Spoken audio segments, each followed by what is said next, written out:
अपने काम के प्रति एकाग्र हो जाओ। यह दुनिया एक माया है। जिस माया में आप फंस गए तो फिर बाहर निकलना आपके लिए मुश्किल हो जाता है, लेकिन असंभव नहीं होता। आप चाहे तो इस माया से आसानी से भी बाहर निकल सकते हैं और अपने आप की बुद्धि दूसरों से कहीं लाख गुना तेज कर सकते हैं। तो आइए हम आपको गौतम बुद्ध के उन विचारों के बारे में बताते हैं जो आपके जीवन की दिशा को बदल सकते हैं। पहला विचार, प्यार करना सीखें। नफरत को नफरत से नहीं बल्कि प्यार से ही दूर किया जा सकता है। यह पहली सीख है जो हमें बुद्ध के जीवन से लेनी चाहिए। दुनिया में प्यार ही एक ऐसा एहसास और भावना है जो इतनी शक्तिशाली है कि इससे उदासी, गुस्सा और निराशा दूर हो जाती है। बुद्ध का दूसरा विचार, चुप रहना सीखें। हमेशा बड़बोलापन अच्छा नहीं होता, कभी कभी चुप रहना भी बुद्धिमानी की निशानी होती है। गौतम बुद्ध के ये विचार सिखाते हैं कि आपका काम दर्शाता है कि आप कौन हैं। यदि आप अनावश्यक ज्ञान देंगे तो कोई आपका सम्मान नहीं करेगा। इसलिए शांत रहने और अपने आसपास की चीजों पर गौर करने में ही बुद्धिमानी होती है। बुद्ध का तीसरा विचार, सोच समझकर बोले। शब्द बहुत ताकतवर होते हैं। सच्चे शब्द दुनिया को बदल सकते हैं, वही कड़वे शब्द दुनिया का विनाश करने के लिए काफी होते हैं। शब्दों का हमारे जीवन में बहुत प्रभाव पड़ता है, इसलिए हमें दूसरों से कुछ भी कहते समय बहुत सावधान रहना चाहिए। अगर आप 2 बार बिना सोचे समझे किसी को दुख देने वाली बात कहते हैं तो यह उस व्यक्ति पर बुरा प्रभाव डाल सकती है, लेकिन अगर आप अच्छे शब्द कहें तो इसे सुनकर सामने वाले में सुधार की गुंजाइश बढ़ जाती है। जीवन में लक्ष्य तय करें। आपको अपनी महत्वाकांक्षाएं खुद तय करनी होती हैं।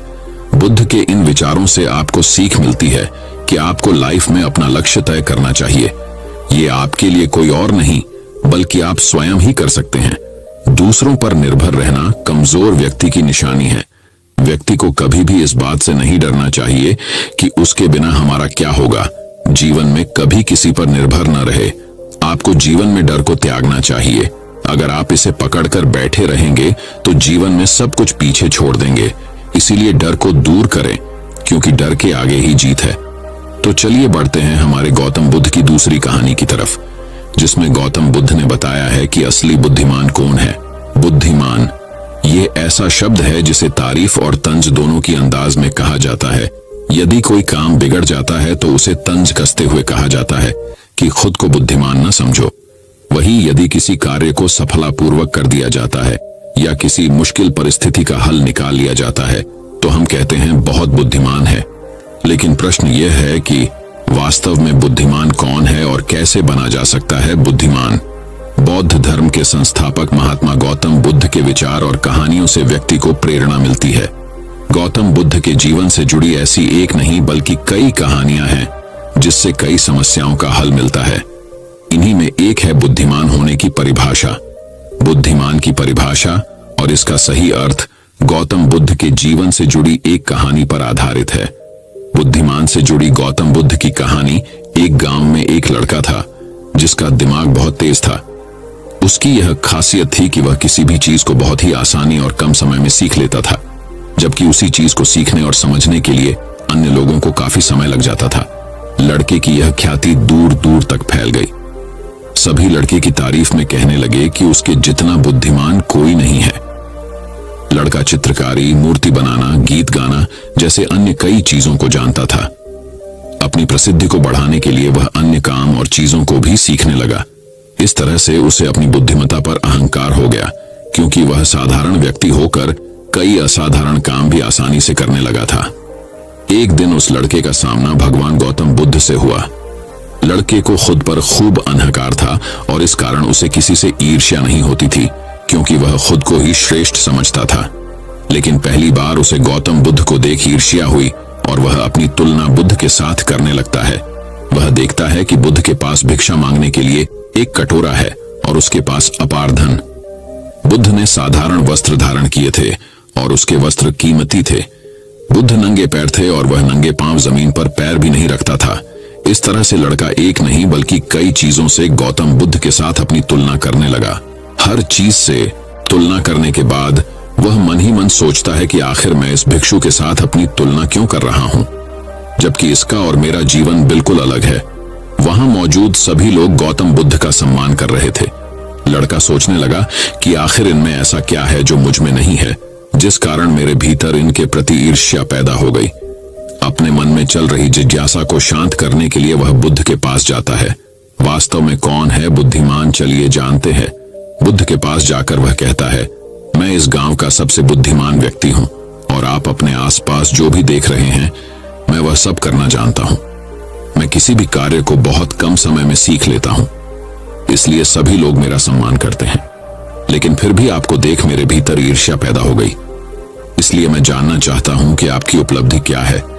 सभी आपको इतना आदर सम्मान क्यों दे रहे हैं? लड़के के सवाल का जवाब देते हुए बुद्ध कहते हैं, मेरी कोई उपलब्धि नहीं है, लेकिन तुम कह सकते हो कि मेरी यही एक उपलब्धि है। बुद्ध लड़के से पूछते हैं, क्या तुम्हें निंदा अच्छी लगती है? लड़का कहता है कि भला किसे निंदा अच्छी लग सकती है? बुद्ध कहते हैं कि जो तुम्हें अच्छा और बुरा लगता है, मैं इनसे भी ऊपर हूं। मुझे ना निंदा सताती है और ना अपनी प्रशंसा से प्रसन्न होता हूं। यही अंतर है तुम में और मुझ में। बुद्ध कहते हैं, तुमने सैकड़ों काम सीखे, लेकिन सबसे जरूरी काम को सीखना भूल गए। लड़का पूछता है, कौन सा काम? बुद्ध ने दिया बुद्धिमान होने का ज्ञान। बुद्ध कहते हैं कि क्या तुम्हें मन को नियंत्रण करना आता है? यह बात सुनकर लड़का समझ जाता है कि उसे बुद्ध से ईर्ष्या क्यों हुई। बुद्ध कहते हैं, जिसने संपूर्ण जगत जीत लिया लेकिन अपने मन को नहीं जीत पाया, उसने कुछ भी नहीं जीता। वहीं जिसने अपने मन को जीता लेकिन अपना सब कुछ गंवा दिया, फिर भी उसने सब कुछ जीत लिया। बुद्ध की यह बात सुन लड़के का अहंकार टूट गया। उसने बुद्ध से कहा कि क्या आप मुझे अपने मन को जीतना सिखा सकते हैं? बुद्ध कहते हैं, जरूर, लेकिन इसके लिए मैं तुम्हारी सभी उपलब्धियां छीन लूंगा। लड़का कहता है, मैं तैयार हूं। इसके बाद से ही लड़का ध्यान लगाने लगता है, क्योंकि ध्यान से ही मन को वश में किया जा सकता है। तो चलिए बढ़ते हैं हमारी तीसरी कहानी की तरफ। गौतम बुद्ध से जाने कैसे बने बुद्धिमान, और वास्तव में कौन है बुद्धिमान। बुद्धि ऐसा बल है जिससे हर असंभव चीज को भी जीता जा सकता है। लेकिन बुद्धिमान कौन है और कैसे बना जा सकता है बुद्धिमान, इसका सटीक अर्थ गौतम बुद्ध की इस कहानी में मिलता है। भगवान बुद्ध अपने शिष्यों के साथ एक वन से गुजर रहे थे। जेठ की तपती दोपहरी थी। गर्मी और लंबी यात्रा से वे थक गए थे। उन्हें जोरों की प्यास भी लगी थी। बुद्ध एक छायादार पेड़ के नीचे रुक गए और उन्होंने शिष्य आनंद से कहा, अभी कुछ देर पहले हमने मार्ग में एक झरना देखा था, जाओ और वहां से पानी ले आओ, जोरों की प्यास लगी है। आनंद गए, मगर वह झरना बहुत छोटा था और थोड़ी देर पहले ही वहां से कुछ जानवर गुजरे थे, जिससे ठहरा हुआ पानी हिल गया था और कीचड़दच नीचे से ऊपर आ गया था। पानी पीने लायक नहीं रह गया था। आनंद लौटकर बुद्ध के पास आए और कहा, जानवरों के झुंड के वहां से गुजरने से पानी गंदा हो गया है, वह पीने लायक नहीं है। अगर आप आज्ञा दें तो यहां से कुछ दूरी पर एक नदी है, वहां से जल लेकर आता हूं। बुद्ध ने कहा, उसी झरने पर एक बार फिर जाओ। बुद्ध का आदेश पाकर आनंद को फिर वहीं जाना पड़ा। हालांकि उसका मन नहीं था, वह जानते थे कि पानी गंदा ही होगा, पर बुद्ध की आज्ञा का भी पालन करना था। पहले की ही तरह गंदा पानी देखकर वह वापस लौट आए और बुद्ध से बोले, मैंने पहले ही कहा था कि वह पानी पीने योग्य नहीं है। बुद्ध मुस्कुराए और उन्होंने कहा, एक बार फिर वहीं जाकर देखो तो आनंद, शायद साफ पानी मिल जाए। आनंद तीसरी बार झरने पर पहुंचे। उनके आश्चर्य का ठिकाना न रहा। पानी पूरी तरह साफ हो गया था। वह पानी लेकर खुशी खुशी वापस लौटे और बुद्ध के चरणों में गिर पड़े। उन्होंने कहा, आपने आज फिर मुझे एक बहुत बड़ी सीख दी। कुछ भी स्थायी नहीं है, सिर्फ धैर्य चाहिए। दोस्तों, जीवन में हर चीज पाने के लिए धैर्य और संयम होना एक विद्वान पुरुष की निशानी है। तो आप भी अपने अंदर धैर्य और संयम रखें। तो चलिए बढ़ते हैं हमारी बुद्ध की रहस्यमयी चौथी कहानी की तरफ। एक पुरानी कहानी इसी मन तन को साधे जाने से संबंधित है। संभव है ये कहानी आपकी जिंदगानी बदल दे। कहानी यूं है, गौतम बुद्ध जिन दिनों वाराणसी के पास प्रवास कर रहे थे और उनका जीवन उनके कुछ साथियों के साथ भिक्षा पर चल रहा था, उन दिनों उनके एक अति प्रिय शिष्य को एक बार कहीं भीख नहीं मिली। उदास भाव से वो लौट रहा था कि अचानक उसके कटोरे में मांस का एक टुकड़ा आ गिरा। शिष्य बहुत हैरान हुआ कि ये कहां से आया। उसने ऊपर देखा तो पाया कि एक चील अपने पंजे में इसे ले जा रही थी और वही उसके पंजे से छूटकर कटोरे में आ गिरा है। शिष्य बहुत हैरान और परेशान रहने के बाद आखिर में बुद्ध के सामने गया और उसने सारी कथा उन्हें कह सुनाई कि प्रभु, आज कुछ नहीं मिला, बस ये मांस का एक टुकड़ा मेरे पात्र में आ गिरा। बुद्ध ने उसे समझाया कि अब जो मिला वही तुम्हारी किस्मत, तो तुम उसका अनादर मत करो और उसे ही पकाकर खा लो। शिष्य ने ऐसा ही किया। मांस बहुत स्वादिष्ट पका। बुद्ध के तमाम शिष्य इस पूरी घटना को देख रहे थे। पहले तो मन ही मन सोच रहे थे कि आज मांस लाने की वजह से उस अति प्रिय शिष्य को डांट पड़ेगी, लेकिन यहां तो मामला ही उल्टा हो गया था। कहां बाकी शिष्य वही सादा भोजन ग्रहण कर रहे थे और वो मांसाहारी भोजन कर रहा था। इस घटना को देखकर बाकी शिष्यों ने भी धीरे धीरे कहीं से मांस उठाकर लाना शुरू कर दिया और आकर बुद्ध से कहने लगे कि प्रभु, आज कुछ नहीं मिला, बस यही मांस का टुकड़ा मिला है। बुद्ध उसे देख मुस्कुराते और कहते, जो मिला उसे ही स्वीकार करो। एक दिन एक शिष्य ने बुद्ध से पूछा कि भगनव, आप जानते हैं कि ये झूठ बोलकर मांस पकाकर खा रहे हैं, फिर आप इन्हें रोकते क्यों नहीं? बुद्ध ने कहा कि रोकने से कोई नहीं रुकता, जिसे रुकना होता है वो खुद रुकता है, और वो रुकना भी क्या रुकना जिसमें मन न रुके, और अगर मन ही न रुके तो तन के रुकने का कोई अर्थ नहीं होता। ऐसे में जिसे जिसे जो अच्छा लगता है उसे करने दो। जब मन की मुराद पूरी हो जाती है, चाहे जब हो, तभी आदमी अध्यात्म की ओर मुड़ता है। तो दोस्तों, चलिए बढ़ते हैं हमारी 5वीं कहानी की तरफ। बौद्ध भिक्षु। कहानी। पुराने मध्य भारत में एक रियासत हुआ करती थी। रियासत की बड्ढी रानी की गौतम बुद्ध के प्रति बहुत निष्ठा थी। उस रियासत के महाराज देवराज की 2 रानियां सुरुचि और सुनिधि थीं। राजा देवराज की पहली पत्नी सुरुचि थी, जिसका स्वभाव किसी साध्वी की तरह था। वो गौतम बुद्ध को अपना आराध्य मानती थी और उनके बताए मार्ग पर चलने की कोशिश करती है। उनके साथ उनका बेटा वीर भी खेलता रहता, लेकिन देवराज का पूरा ध्यान अपनी दूसरी पत्नी सुनिधि के ऊपर ही रहता। वो देखने में बहुत ज्यादा खूबसूरत थी। इसी खूबसूरती की विलासता में महाराज खोए रहते।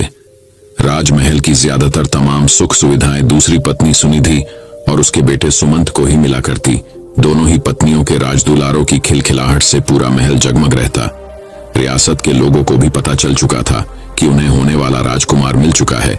राज्य के लोग अक्सर सोचा करते कि भविष्य में राजगद्दी पर कौन बैठेगा, तो इस पर ज्यादातर लोगों का मत तो सुरुचि के पुत्र वीर के ऊपर ही था कि भविष्य के राजा वही होंगे, क्योंकि धर्म और नीति के अनुसार बड़े पुत्र को ही राजगद्दी मिलनी चाहिए। लेकिन समय की लकीरों को कुछ और ही मंजूर था। देवराज की पहली पत्नी सुरुचि का स्वभाव बड़ा शांत और न्याय संगत था। वो न्याय धर्म और बौद्ध धर्म की बातें किया करती। मां की संगत पाकर बेटा वीर भी उसी स्वभाव का हो गया था। वीर अब बड़ा हो रहा था। उसका स्वभाव ऐसा हो गया कि उसे जो भी मिलता वो भी मां की तरह संतोष कर लेता। समय का चक्र चलता है और एक दिन रियासत का दरबार सजा हुआ था। उसी दिन भावी राजकुमार के नाम की घोषणा भी की जानी थी।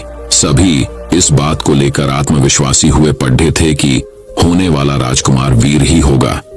महाराज अपनी पत्नी सुनिधि के साथ सिंहासन पर बैठे हुए थे। महाराज छोटे बेटे सुमंत को दुलार रहे थे। वहीं वीर अपनी मां सुरुचि के साथ दरबार में बैठा हुआ था। सभी पुरोहितों ने वीर की मां को बता दिया था कि आज राज दरबार में वीर के राज तिलक की पूजा है, उसे तैयार करके लाना। वीर की मां सुरुचि ने भी बड्ढे दुलार से अपने बेटे को तैयार किया और ईश्वर के सामने प्रार्थना की और माथा टिकवाया। महल में शंख बजने शुरू हुए। पुरोहितों ने वीर का नाम भी लिया। बालक वीर सौम्या अंदाज में पिता की गद्दी की तरफ बढ़ा और अपने पिता का आशीर्वाद लिया।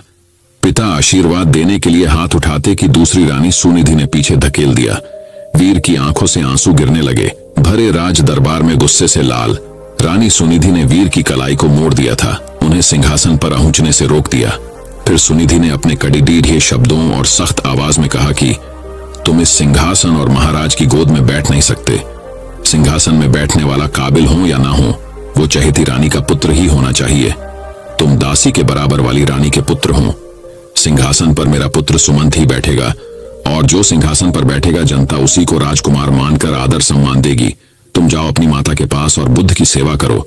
मेरे रहते तुम्हें आत्मसम्मान कभी नहीं मिल सकता। जाओ, पहले अपना भाग्य बदल कर आओ। राजकुमार बनने के लिए तुम्हें मेरी कोख से जन्म लेना पड़ेगा। यह सब सुनकर पूरा राज दरबार हक्का बक्का रह गया। सबको आश्चर्य भरी नजरों से महाराज देवराज की ओर देखे जा रहे थे कि महाराज कुछ बोल क्यों नहीं रहे। लेकिन महाराज बोलते भी क्या, वे नजरें झुकाए बैठे थे, क्योंकि उनकी आंखों और मन पर तो रानी सुनिधि की खूबसूरती और विलासता का पर्दा पड़े रिढ़ा हुआ था। ऐसे में भला वो रानी का विद्रोह कैसे कर सकते थे? अगर वो रानी का विद्रोह करते तो उनकी विलासता भरी रातें कैसे रंगीन होती, खूबसूरत जिस्म का आनंद लेने से वंचित हो जाते। वीर को अपनी सौतेली मां की बातों से ज्यादा बुरा अपने पिता के चुप रहने का लगा। कुछ देर बाद वो राजमहल के बाहर चला गया। संध्या आरती का समय होने चला था। वीर की मां सुरुचि ने वीर को अपने पास बुलाया। वीर का चेहरा देखकर वो घबरा गई। वीर ने उनसे कहा कि मां, पिताजी हमारे साथ ऐसा क्यों करते हैं? अब हमारा क्या होगा? क्या मुझे कभी किसी का मान सम्मान प्राप्त नहीं हो पाएगा? जवाब देते हुए वीर की मां ने अपनी उंगली से मंदिर की तरफ इशारा किया। यह कमरा कुछ दूरी पर था और इसमें महात्मा बुद्ध की प्रतिमा यानी मूर्ति रखी हुई थी। वीर ने इशारा करते हुए पूछा, वहां क्या है मां? जवाब देते हुए मां बोली, वो महात्मा बुद्ध है, वहीं तुम्हें सिद्ध बनाएंगे, उनकी शरण में जाओ बेटा। बुद्धम शरणम गच्छामि। ये पंक्ति सुनते ही वीर ने बहुत अच्छा महसूस किया। सुरुचि बोली, बेटे, तुम्हारे लिए इस सिंहासन से भी कहीं बढ़ा और आगे का सिंहासन बना हुआ है, इसलिए उस सिंहासन की लालसा व मोह त्याग कर उस बद्धे सिंहासन को प्राप्त करो। जब तुम उस सिंहासन पर बैठोगे तो, लेकिन उसे पाना इतना आसान नहीं। जीवन के उस सिंहासन तक तुम्हें महात्मा बुद्ध की शिक्षाएं लेकर जाएंगी। लेकिन वीर को अब भी ये समझ नहीं आ रहा था, मां आखिर किस तरह के सिंहासन की बात कर रही है? जो राज सिंहासन से भी कहीं बढ़ा है, उसके कानों में तो अभी भी सौतेली मां के ताने गूंज रहे थे कि वो अभागा है। लेकिन वीर की मां ने देर नहीं की और उसे बुद्ध की मूर्ति के सामने लाकर खड्डा कर दिया और कहा कि अब सिर्फ महात्मा बुद्ध ही तुम्हारा कल्याण करेंगे। तुम उन्हीं के बताए मार्ग पर चलो, उनकी शिक्षाओं का अनुसरण करो, तुम्हें पता चल जाएगा कि जीवन का असली सुख कहां है। वीर ने मां से सवाल किया कि मां, क्या बुद्ध का स्थान पिता से भी बढ़कर है? वीर की मां ने मुस्कुराते हुए कहा कि महात्मा बुद्ध सबसे ऊपर है। मां की इस बात से वीर ने प्रेरित होकर कहा कि मां, अब से मैं बुद्ध जी की गोद में ही बैठूंगा, उन्हीं के बताए मार्ग व विचारों का पालन करूंगा। मैं कठिन से कठिन साधना करके उन्हें प्रसन्न करूंगा, इनकी शिक्षाओं को अपने जीवन में उतारूंगा। वीर ने बड़े दृढ़ निश्चय से कहा कि देख लेना मां, एक दिन बुद्ध मुझे अपनी गोद में जरूर बैठाएंगे। रानी सुरुचि अपने बेटे की इन मासूम बातों को सुनकर हैरान थी। मां ने वीर को गोद में उठाया और कहा कि पूरे मन से बुद्ध की बातों का अनुसरण करो। वीर भी गोद से उतरते हुए जवाब दिए कि आज से मेरे आराध्य बुद्ध हो गए हैं। कुछ ही दिन वीर बुद्ध की रोजाना नियमबद्ध उपासना करता हुआ ध्यान मग्न होने लगा। बुद्ध अब राजमहल छोड़ने का फैसला कर लिया। जो लड्डी का कल तक अपनी मां के पल्लू में छिपा घूमता रहता था, वो आज महल छोड़कर जंगल जाने का फैसला ले रहा है। इतने बड़े फैसले और जीवन परिवर्तन से सभी हैरान थे और मां को भी चिंता हो रही थी। माता पिता को प्रणाम कर वीर अब बुद्ध ज्ञान लेने जंगल की ओर निकल गया। महाराज देवराज को भी अपनी गलती का एहसास होने लगा, लेकिन अब भी वो कुछ ना कर पाए। वीर बुद्धम शरणम गच्छामि शब्दों का निरंतर जाप करता हुआ अपने पथ पर निकल गया। कोसों दूर पहुंचने के बाद वीर की मुलाकात एक बौद्ध भिक्षु से हुई। वो एक कुटिया में रहा करते थे। वहां उनके कुछ शिष्य भी थे। वीर ने बौद्ध भिक्षु से ज्ञान मांगा और कहा कि उन्हें बुद्ध से मिलना है। इसके जवाब में बौद्ध भिक्षु ने महात्मा बुद्ध की कहानी बताते हुए कहा कि खुद को जान लेना ही बुद्ध को जान लेना है। लेकिन फिर भी वीर ने बुद्ध से मिलने की जिद नहीं छोड़ दी। तब बौद्ध भिक्षु ने कहा, तुम अभी आराम करो, मैं कल सुबह तुमसे बात करूंगा। पूरी रात गुजर गई और वीर बुद्धम शरणम गच्छामि का जाप करता रहा। सुबह हुई तो वीर ने बौद्ध भिक्षु से फिर सवाल किया। भिक्षु ने जवाब में कहा कि अभी मेरी एक अंगूठी खो गई है, उसमें मेरी जान बसती थी, उसे खोज दो, फिर मिलवाता हूं। वीर पूरे मन से उस अंगूठी को खोजने में लग गया। सुबह से रात हो गई, लेकिन अंगूठी नहीं मिली। फिर बौद्ध भिक्षु ने वीर को दिया लेने के लिए कुटिया के अंदर भेजा। वहां पहुंचकर वीर ने देखा कि अंगूठी तो अंदर ही संभाल कर रखी हुई है। यह दृश्य देखकर वीर को बहुत दुख हुआ। उसने बौद्ध भिक्षु से कहा कि जब आपने अंगूठी को अंदर ही रखा हुआ था तो आपने मुझसे बाहर क्यों तलाश करवाया? इसका जवाब देते हुए बौद्ध भिक्षु बोले कि ठीक इसी तरह बुद्ध भी तुम्हारे अंदर विराजमान है, फिर भी तुम उन्हें बाहर क्यों खोज रहे हो? कि हौद को मोह सम्मान, लालच, बुराली, अपमान, क्रोध, क्रूरता, ईर्ष्या जैसे भावनाओं से मुक्त कर दो। किसी की बातों का बुरा मानना, क्रोध करना और किसी भी प्रकार लालसा मन से त्याग दो। बस बस इतना ही करना, फिर देखना बुद्ध तुम्हें तुम्हारे अंदर ही मिल जाएंगे। इसके बाद वीर जब ये भी समझ गए कि बुद्ध एक साधारण पुरुष से कैसे महात्मा बुद्ध बने थे, तब इसका उनके मन पर बहुत प्रभाव हुआ। वह बहुत प्रेरित हुए। वीर ने अब गहरे ध्यान में डूबकर बुद्ध की उपासना आरंभ कर दी। जैसे जैसे वीर का ध्यान गहरा होता गया, उसी तरह वीर को आत्मज्ञान की प्राप्ति होने लगी। एक वक्त ऐसा आया कि वीर की सारी चाहतें मर गई। वीर के मन से सभी लालसाएं खत्म हो गई। वीर को अद्भुत आनंद का एहसास हो रहा था। लंबे वक्त तक नियमबद्ध तरीके से ध्यान करते रहने से उन्हें आत्मज्ञान की प्राप्ति हुई थी। अब वीर के मुख का अद्भुत तेज देख लोग उन्हें महासंत कहने लगे। यह बात कुछ समय बाद मध्य रियासत तक पहुंच गई कि पर्वत की शिला में कोई बड़े प्रतापी तेजस्वी बौद्ध भिक्षु ध्यान में मग्न रहते हैं। राजमहल की तरफ से उन्हें बुलावा भेजा गया। रियासत की हालत ठीक नहीं चल रही थी, क्योंकि महाराज का दूसरा बेटा विलासता में बर्बाद हो चुका था। सुनिधि का हुस्न व खूबसूरती भी उम्र के साथ ढल चुकी थी।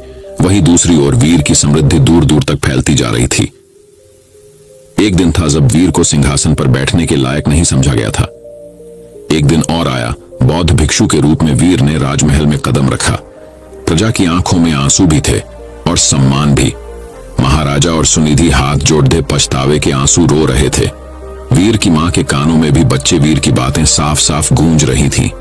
बौद्ध भिक्षु रूपी वीर ने सबसे पहले महात्मा बुद्ध की प्रतिमा को प्रणाम किया और कहा कि दूसरों की सेवा से बढ़ी कोई विलासता नहीं, कोई भी सिंहासन कोख से नहीं बल्कि काबिलियत से तय होता है।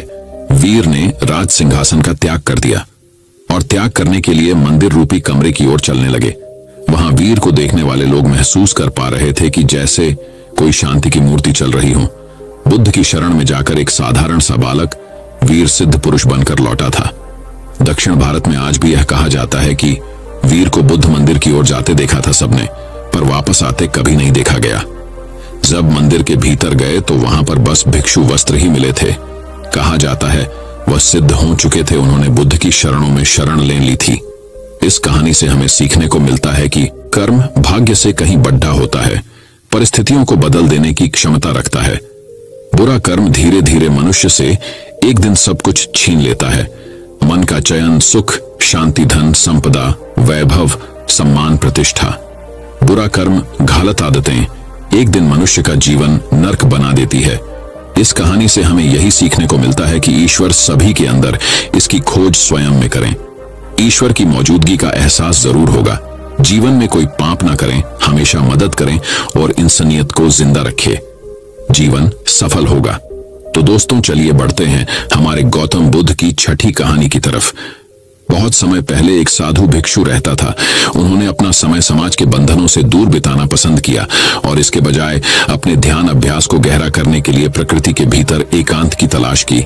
वह अब भी अपना भिक्षा भोजन इकट्ठा करने के लिए हर सुबह जल्दी ही स्थानीय गांव में जाता था और हमारे भिक्षु कई वर्षों तक इसी प्रकार रहे।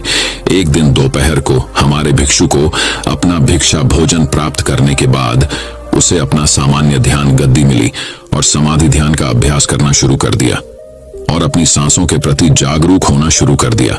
उनकी एकाग्रता इतनी अधिक हो गई कि हमारे भिक्षु बहुत देर तक बैठे रहे। उसने बड़े सांप को करीब और करीब आते नहीं देखा। हमारे भिक्षु अपनी एकाग्रता में इतना लीन थे कि वह एक पेड़ की तरह शांत हो गए थे। बड़े सांप ने मौन और शांत भिक्षु पर ध्यान भी नहीं दिया, जो एक पेड़ की तरह स्थिर होकर ध्यान कर रहा था। उसने जो कुछ देखा वह भिक्षुओं के उन वस्त्रों में एक अच्छी गर्म सोने की जगह थी, जो उसके क्रॉस किए हुए पैरों के चारों ओर लिपटी हुई थी और धूप में थी। हमारा सांप भिक्षुओं की गोद में चिपक गया और गहरी नींद में सो गया। हमारे भिक्षु के साथ गहन ध्यान मग्न एकाग्रता में लगभग 1 घंटा इसी तरह बीत गया और हमारा सांप उसकी गोद में सो गया। धीरे धीरे भिक्षु ने अपना ध्यान अपने परिवेश पर लौटाया और उसे अपनी गोद में एक असामान्य वजन का एहसास होने लगा। आप भिक्षु के आश्चर्य की कल्पना कर सकते हैं जब उसने उसकी गोद की ओर देखा। पीतल जैसा साहसी एक बहुत बड़ा सांप सचमुच उसकी गोद में छिप गया था और गहरी नींद में सो गया था। भय ने हमारे भिक्षु को जकड़ लिया और उन्होंने तुरंत अपनी आंखें बंद कर लीं और फिर से ध्यान करना शुरू कर दिया। उन्होंने खुद को शांत किया और अपनी ट्रेनिंग को याद किया। सभी चीजें अनित्य और सदैव परिवर्तनशील हैं। वह बिना किसी संदेह के जानता था कि सांप फिर से आगे बढ़ेगा और इसलिए वह ध्यान में रहा। लेकिन हमारा सांप बहुत सहज था और हिलना नहीं चाहता था। वह वहीं रुका रहा जहां वह गहरी नींद में सो रहा था। ऐसा कई घंटों और फिर कई दिनों तक चलता रहा। आखिरकार ग्रामीणों को अपने भिक्षु की अनुपस्थिति का एहसास होने लगा और उन्होंने उनसे मिलने का फैसला किया। ग्रामीण भोजन और प्रसाद लेकर आए। हालांकि जैसे ही वे पास आए, उन्होंने देखा कि भिक्षु ध्यान में चुपचाप बैठा था। वे सभी भिक्षु की शांति और उसकी शांति में इतने खोए हुए थे कि उन्हें ध्यान ही नहीं आया कि सांप उसकी गोद में गहरी नींद में सो रहा है। धीरे धीरे प्रत्येक ग्रामीण ध्यान करने वाले साधु के प्रति सम्मान पूर्वक झुक गया और अपना प्रसाद और हमारे साधु को उसके ध्यान पर छोड़ दिया। कई कई दिनों तक जिंदगी ऐसे ही चलती रही। हमारा भिक्षु भय के कारण गहरी ध्यान मग्न एकाग्रता में है। सांप उसकी गोद में यथासंभव आराम से सो गया और ग्रामीण प्रतिदिन भोजन कराने आ रहे हैं। आखिरकार हमारे सांप को पता चला कि वह भूखा हो गया है। उसने भिक्षुओं की गोद से खुद को अलग किया और अपनी सबसे बड़ी स्ट्रेचिंग की और भोजन की तलाश में धीरे धीरे फिसलने लगा। हमारे भिक्षु भी धीरे धीरे ध्यान से बाहर आए, लेकिन भीतर ही भीतर कुछ बदल गया था। वह कई दिनों तक अपने मन में पूरी तरह तल्लीन होकर बैठा रहा और अब हम अपने मन के भीतर की प्रक्रियाओं को पहाड़ी झील की तरह स्पष्ट देख सकते हैं। वह देख सकता था जो मानवता को इतना दर्द और पीड़ा पहुंचाता है। उसने आत्मज्ञान प्राप्त कर लिया था। कभी कभी डर हमें कुछ उल्लेखनीय कार्य करने के लिए मजबूर कर सकता है, लेकिन हमारी सोच को पंगु बनाने की शक्ति भी रखता है। हम में से हर किसी ने अपने जीवन में डर का अनुभव किया है और यही महत्वपूर्ण है कि हम उस डर को अपनी सोच पर हावी न होने दें और आगे बढ़े। डर परिवर्तनशील और अनिश्चित स्थितियों के प्रति एक स्वाभाविक प्रतिक्रिया है। उस डर से जुड़ना और उसके भीतर जीवन जीना कोई स्वाभाविक प्रतिक्रिया नहीं है। यह अत्यधिक सोचना है। यदि डर आपके निर्णय लेने पर प्रतिकूल प्रभाव डाल रहा है, तो हम जीवन के बारे में जरूरत से ज्यादा सोच रहे हैं और हमें आराम करने का रास्ता खोजने की जरूरत है। ध्यान मन को शांत करने और अत्यधिक सोचने की आदत को शांत करने में मदद करता है। डर को महसूस करें और कैसे भी इसे निकलने की कोशिश करें।